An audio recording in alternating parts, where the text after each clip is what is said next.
Hi, welcome back to Earned Happy Endings. I'm your host, Lily Holman. I hope you had a lovely week that was not populated with nightmares of monstrous babies and clowns and such. The good news is we're going into much lighter, funnier territory where that hopefully will not inhabit your nightmares. So, yay! Welcome back, like I said. I'm so happy to have you still here. And on to chapter 2, which is my chapter on comedy. So comedy is actually really hard to talk about. If anything, this was my hardest chapter to put together and to analyze because who likes someone to explain a joke to them? But I decided instead of doing that to handle it a little bit more about what comedy means, what Pixar comedy means in terms of the greater history of animation, and how they decide to do a Pixar touch on comedy.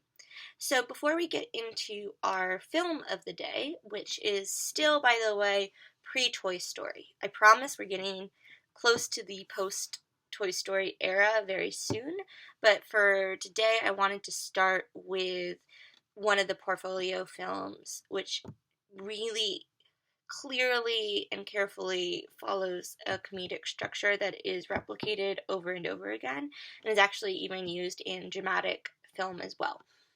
So we're going to talk about that next video because before we get there, I wanted to talk a little bit about Pixar's place in animation history in terms of the comedic short form and kind of a little bit of the creators, not Pixar creators, kind of Disney creators' attitudes towards animation, the general population's attitudes towards the comedic short film, and what basically Pixar is reacting to.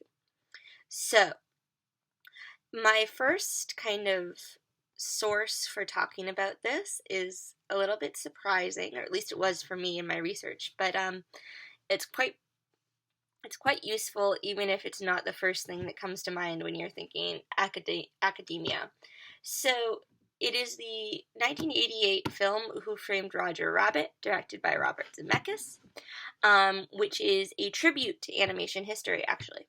It's this really cool film that merged live action and animation together into one film, and bunch of different animators worked on it, a bunch of different studios, characters appeared in it, and so if you want to look at the movie industry's attitude toward the comedic short form, it's a really good source, and kind of the general populations, or at least what these filmmakers thought the general population's attitudes toward the comedic short form were. So the first thing from there I want to focus on is this really loving, moving quote from the main character, Roger Rabbit, where he says, quote, "I could never hurt anybody. My whole purpose in life is to make people laugh." So, I love that quote because it's just like, kind of is the grand purpose behind comedy. Even though comedy can get very violent, it's really just trying to make you laugh. It has a very benevolent intention, to make your day a little brighter, a little sunnier, which is what Roger is saying here. He is trying to explain why he can't be used as a weapon. He as a cartoon is just there to make people laugh. And so with this declaration, he's kind of speaking for the cartoon. Rather than constantly saying comedic short film, I'm gonna say cartoon. He's talking about the goal of the cartoon, at least the classic form of the cartoon, is to make people laugh.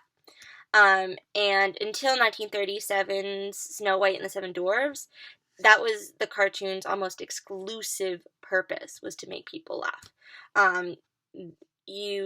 Right now in our day and age, we associate cartoons in the animated form with a variety of different emotions, which is one of the reasons I latched onto it to study in the first place. But it's important to remember it wasn't always that way, and until 1937, it was very rare. So, the format has a complicated history as well, because it is a beloved thing but it is not necessarily respected artistically.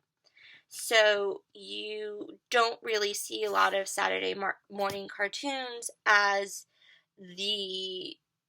studied. You don't sit down and learn about them in a high school English class, but they still are as carefully crafted as a novel or a play.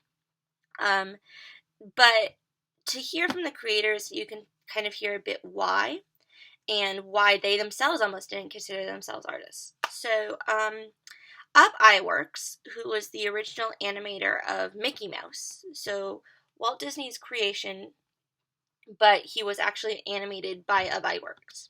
So he's a really good name to know. Said, quote, "We early animators weren't really artists. We were pretty good at gags, understatement of the year, usually a lot of old ones, and occasionally inventing new comic situations, but we weren't artists." End quote.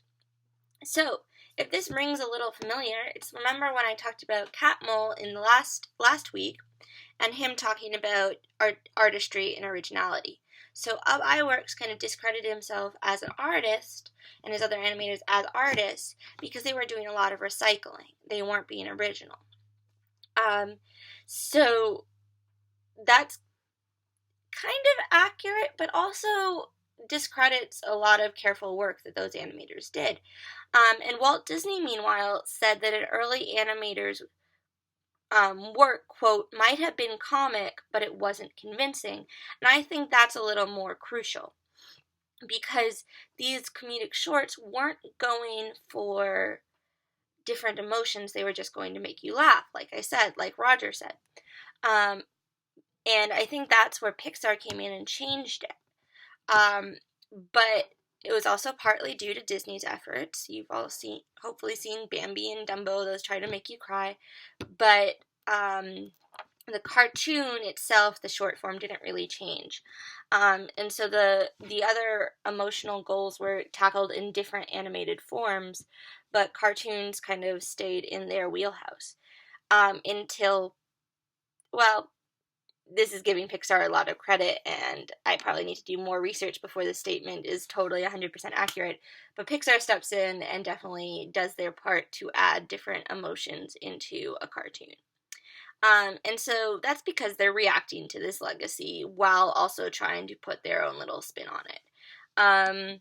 So their cartoons do work to make people laugh, but they also aim for a kind of distinction that is now associated with the Pixar brand. Time of Knick-Knack, they're still experimenting, don't have much of a brand, but they were pretty well known for Luxo Jr. and Tintoy specifically.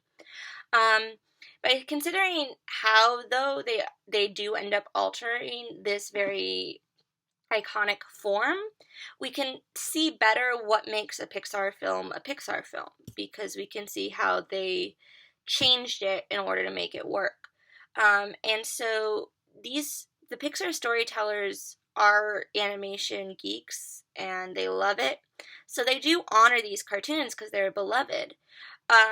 But they also learn from them because those cartoons have amazing structures to them. But they alter them by adding that development. So they learn over time how to best do this. It takes them a little bit. But they figure it out how to kind of elicit emotions other than laughter and how to develop character relationships.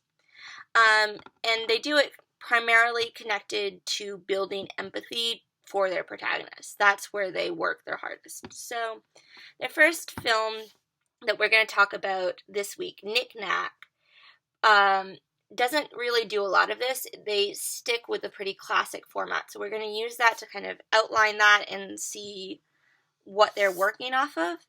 But next week, when we talk about Lifted, we'll see how they kind of play with the idea of a sympathetic protagonist and how that changes things. But that protagonist, spoilers, doesn't really change a whole lot during the film. And so the week after that, we're going to talk about Presto, which is this really brilliant capstone work of theirs, which both honors the classic cartoons, but also portrays a fully developed relationship with characters that change over the course of the film. It's amazing. Get excited. So these cartoons also provide Pixar with a space to deal with more unlikable characters.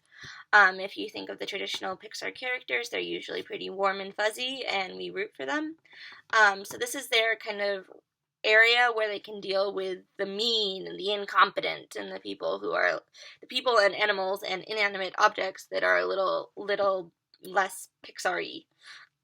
That's a technical term. But they are worlds where Pixar can dare to be edgy, is a better way of putting that.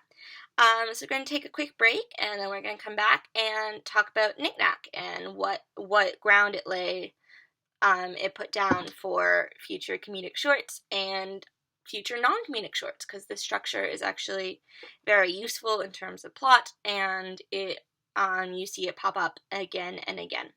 So take a break, and then come back and maybe watch the film if you haven't yet. Who doesn't need a laugh? Anyways, all right, see you back next time.